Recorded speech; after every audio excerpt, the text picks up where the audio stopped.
But I'm waiting for the flicker at the edge of sight, for the taps on the pane, for the whisper just under the door. I see you, because now I know the Watcher travels with me. I've never understood why some fears hide in plain sight, but lately I've felt them, glowing eyes at the edges of my vision, something always watching. It started small, a flicker in the corner of my bedroom, just outside the closet door.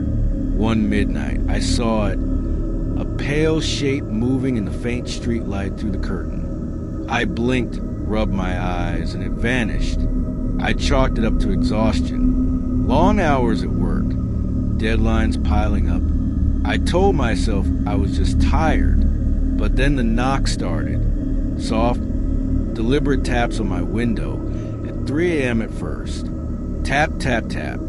I stayed still, heart slowing, willing the sound to go away. The next night, again, my window faces a courtyard behind the building. Nobody should be able to reach it without climbing. I live on the 4th floor. I press against the cold glass, looking out. Nothing. No footprints, no ladder, no rackety rope. Just a quiet courtyard, empty beneath the yellow glow of distant lamps. The next morning, I found handprints on the inside of the glass, smudged, greasy. But I live alone, and no window had been open. I scrubbed them away, blame fogged in my mind. Maybe oily residue from pizza boxes crushed on the sill. Insane, but I wanted normalcy. That night, I slept with my door locked and a chair wedged under the knob. Noise crept down the hall, distant at first. Then right outside my door, slow, soft footsteps. Hesitation, a breath. I froze. My heart pounded in my ears. The door creaked. Nothing broke through. The footsteps retreated. Morning, again, faint scratches on the door frame. Deep, jagged, like claws. I stared at them, convinced someone had tried to enter, but no forced entry, no sign of anyone in the hallway. I showed the building superintendent. He glanced, shook his head. "Oh, it gets weird," he said. I didn't sleep that night. I barricaded the door with chairs and bookshelves. Then silence. I dared not look. Hour after hour passed. At 4 a.m., a whisper drifted underneath the door. "I see you." I screamed. Threw the chair across the hallway. Aluminum chair tumbled to the floor. Silence. No voice. The whisper echoed in my head. "I see you." I moved out the next day. Found a cheaper 1-bedroom 2 miles away. Maybe I was running, but I needed sleep. Needed normal. The first week was quiet. No knocks. No scratches. No handprints. I believed I'd moved on, but then I found the camera. It was in the living room, taped behind a potted fern. A small, black lens, no wires I could see. In my bathroom, behind the shampoo bottles. Another in the bedroom, perched on a high shelf, embedded in the smoke detector. Every room. They weren't mine. I had plastic smoke detectors. No cameras built in. Whoever moved in before must have rigged them. I called the landlord. No, cameras weren't permitted. I brought him there. The devices vanished overnight. He shrugged and blamed vandals. I replaced the screws on the detergent bottles. Looked for hidden devices behind outlet covers and light fixtures. Found none. And yet my phone pinged. At first, an app notification. Unfamiliar device streaming connected. It happened when I turned off the Wi-Fi. A connection from something called I-192.168. I deleted the app. I reset the router. I renamed the network and password. Yet the notifications continued. I connected. Live even when Wi-Fi was off. Disturbing. One night, I woke to silence. I glanced at my phone, motion alert, front camera feed, living room. The fern, white plastic pot, quivered. A dark shadow blurred behind. Someone or something moved out of frame. Then the feed cut. I sat up, swallowed, called the police. They came, looked around, checked footprints, routers, app logs. Found nothing unusual. They said we'd check again if more incidents occurred. I went back in and shut the door behind them. And there it was on the kitchen table. A phone, screen lit, a live feed from my own phone. I'd been streaming my own feed. Bewildered, I grabbed it, swiped down the notification menu. I streaming, viewers, 1. I turn around. In the living room, the fern tapped gently, like a heartbeat. I threw the phone across the room. It shattered. The count dropped to 0. But the tapping began again on my life. 3 days later. I believed moving again would fix things, but I had no strength left. I started sleeping with my head under the covers, afraid of shapes, lights, breaths. When I finally woke, the morning sun felt acidic, too sharp. I visited a tech friend, Marco, who disassembled a router and scanned the network. He found a phantom device broadcasting my phone's camera feed, even offline with Wi-Fi off. No app, no installation records. Something deeper. Firmware level hack? Ghost-like. This is bad, he said. You should get a burner laptop. Isolate your devices. And maybe find out who did this. I considered therapy. Speaking out loud helps sometimes. I kept a notebook, wrote each incident in detail. The taps, the scratches, the whisper, the live feeds. Then it happened again. At exactly midnight, I felt breath on my neck. I lay frozen, eyes closed. I see you. Closer. Hot breath, raspy. Inhale. Exhale.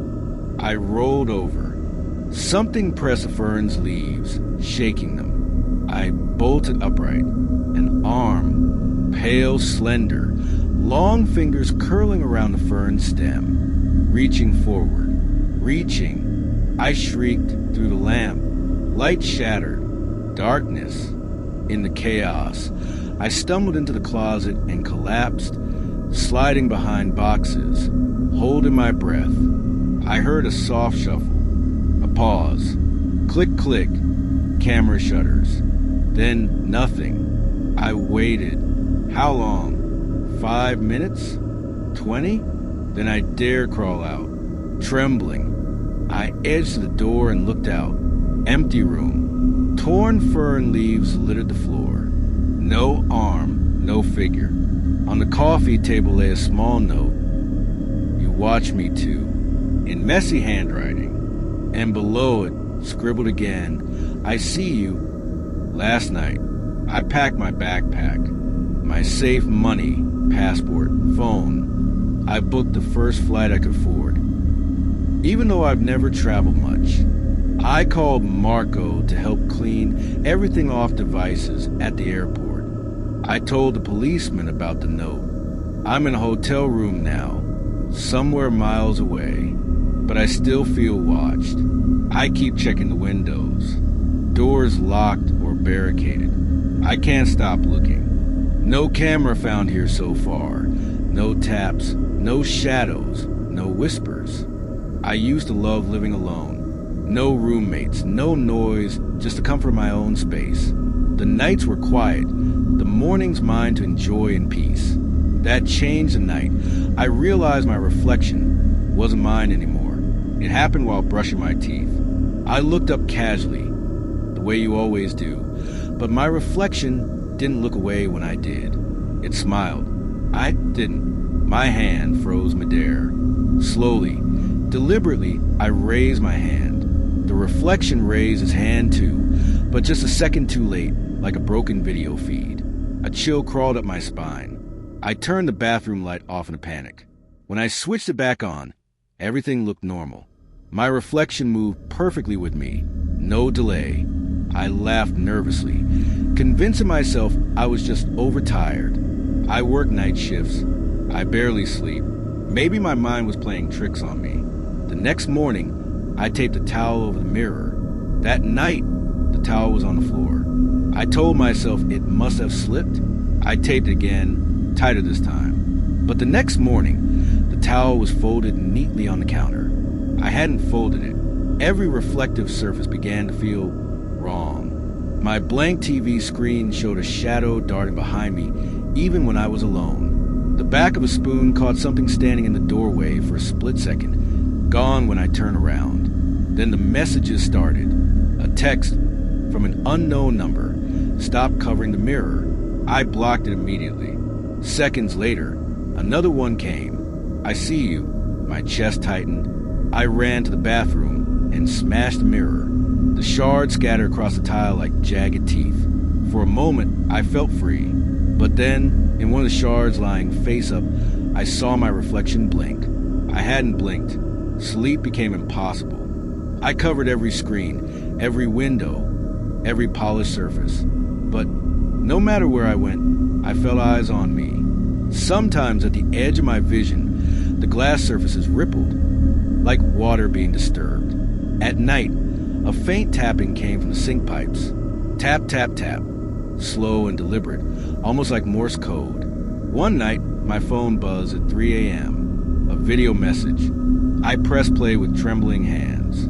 It was me, sleeping. The video was filmed from above, as if someone had been hovering over my bed. I fled the next morning.